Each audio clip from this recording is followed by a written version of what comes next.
Hai rekan-rekan, salam bugar cukup. Jumpa lagi dengan saya praktisi soft skill. Punya banyak kawan itu asik rekan-rekan. Dua di antara kawanku itu menyenangkan untuk komunikasi. Satu mengatakan begini, Sal, aku nonton video-video kamu itu lebih-lebih yang kaitannya dengan bugar cukup ya Sal. Itu ternyata benar ya, nggak segampang membalik tangan.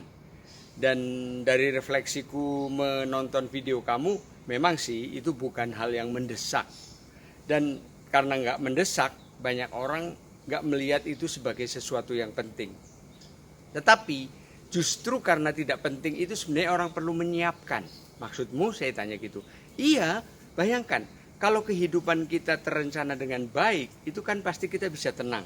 Tapi kalau semuanya buru-buru dan ada di dalam situasi darurat kan cilaka. Benar juga sih, saya bilang begitu ya.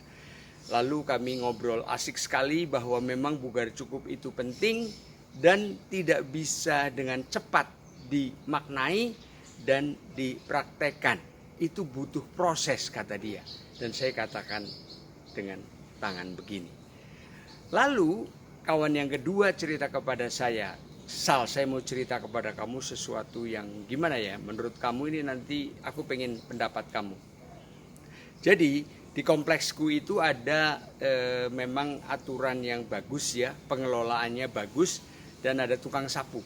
Nah, salah satu tukang sapu yang ada di tempat kami itu usianya mungkin ya kalau 60 itu sudah melebihi deh. Dan iya, saya sadar kalau saya komplain dia dibahayakan. Dia mengatakan begitu rekan-rekan.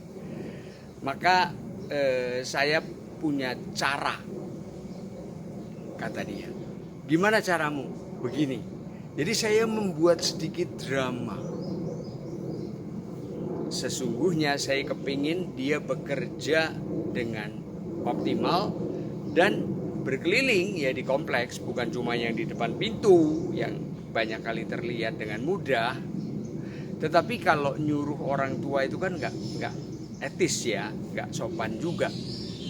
Kalau kita ngomong sama supervisornya dia bisa kena sanksi gitu loh Sal.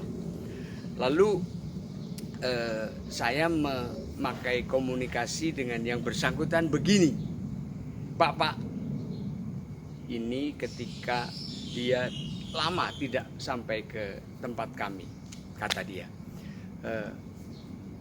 aku itu suka ngobrol sama teman-teman, saya bikin cerita begitu. Lalu teman itu bilang begini, kenapa ya tempat kita ini kok nggak sebersih yang di depan sana? Padahal kan kita sama-sama bayar iuran untuk kebersihan, kata dia. Dan beberapa orang mengeluh situasi yang ada tentang kebersihan. Oke. Suatu hari saya ketemu Bapak tadi dan saya sampaikan dalam bahasa saya. Gimana? Tanya saya. Begini, Pak, itu teman-temanku bercerita pada saat di sini bersih dia semangat, tapi pada saat kotor dia merasa terganggu, katanya. Bapak tadi tersenyum-senyum. Oke. Lalu Sal, berikutnya lagi esoknya deh, itu dia langsung ke tempat kami, langsung nyapu. Oh ya, saya bilang iya. Lalu beberapa hari kemudian saya ketemu lagi Bapak tadi dan saya berusaha memanggil dia, lalu dia berhenti. Pak, ada salam, saya cerita gitu. Dari siapa Pak? Dari teman-teman yang merasa sangat happy. Kenapa? Bersih Pak. Karena Bapak sapu kan? Oh Bapak gitu. Gitu Sal, menurut kamu cara yang saya lakukan gimana? Saya berpikir sejenak. Sekarang tinggal bagaimana niat kamu, saya tanya gitu. Kalau niat kamu sebenarnya membantu Bapak tadi supaya bisa bugar cukup, good. Tetapi kalau niat kamu ada udang di balik batu supaya kamu mau ngerjain Bapak itu, nggak benar. Jadi yang perlu menjawab adalah kamu. Saya bilang begitu. Oke Sal, sip. Kalau niat saya sih, saya cerita ke kamu nih ya. Saya pengen supaya lingkungan bersih dan dia juga bisa kerja optimal. Memang sih pada saat saya ngobrol sama dia kadang-kadang capek. Tapi sebenarnya kalau melihat lingkungan yang tidak terlalu luas, itu kan bisa dijadwalin. Bukan cuma ada di satu area yang terlihat saja. Benar sih kata saya. Rekan-rekan, itu dua cerita dari kawan-kawan saya itu yang mengatakan bagaimana bugar cukup itu perlu diperjuangkan. Memang ada aneka peristiwa, ada aneka kejadian yang bisa saja orang cuek-cuek. Tetapi saya memiliki kawan-kawan yang peduli. Bahkan dengan ada game yang kami punya, bugar cukup. Memang sih rekan-rekan, saya mengaku sebagai pengisi konten dan bahkan yang biasa mengatakan itu, bugar cukup maksud saya, itu memang terbukti. Dan saya sendiri juga banyak ditolong oleh ada gium bugar cukup ini. Banyak kali itu seperti sebuah teguran untuk saya sendiri.